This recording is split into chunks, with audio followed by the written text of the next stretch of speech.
Mr. Speaker, the legislation that we have before us is very simple, straightforward. It delivers on an election commitment. I believe that all political entities inside the House of Commons supported the idea, or at the very least the principle of what the Prime Minister was proposing, and that was to give tax relief to Canadians in all regions of the country. My question to the member is, would she not acknowledge and agree that this is something in which Canadians, and given the mandate, deserve? In order for that to occur, we need to pass this legislation. Now, if I can get her comments in regards to that sense of urgency so that they would be able to get that tax break by July 1 this year. L'honorable député. The honourable member. Thank you, Mr. Speaker. I wish to remind the government that usually when we vote, voters are voting for what they would like to be a responsible government. That's what Mr. Carney promised. He promised that the government would be responsible, that the economy would be solid, that things would work well, that we would stand strong against the United States.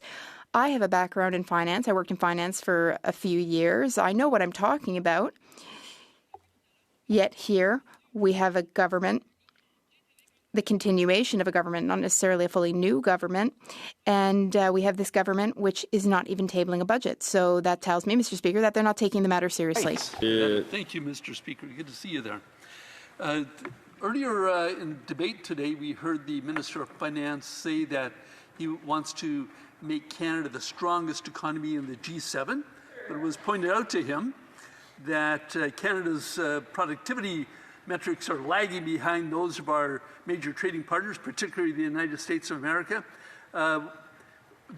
Does the member see anything in this bill that is going to improve our productivity numbers? And why should Canadians have confidence in this tired old Liberal government who's been promising this for years? La députée. Merci, Monsieur le Président. Mr. Speaker, the simplest answer I could give is no. We're not talking about productivity here, even though the Bloc is calling for support for companies so that productivity can be boosted. Because when you're talking about productivity, you're also talking about competitiveness. But no, this bill is not about that. Thank you, Mr. Speaker. There's 1 minute left for questions and comments. For Budapest North again? Yes, thank you, Mr. Speaker. The other aspect of the legislation is to eliminate, for first-time home buyers, up to $1 million on purchase of a home, and I'm wondering if she could indicate whether or not the Bloc Party supports that. And again, just to reaffirm her position, does she personally support, or does the Bloc support the tax break to Canadians? Député, vous avez 30 secondes. Now, remember, 30 seconds. Thank you, Mr. Speaker. Since this morning, the Minister of Finance, for example, talked about tax relief, young people, and a plan, and so on.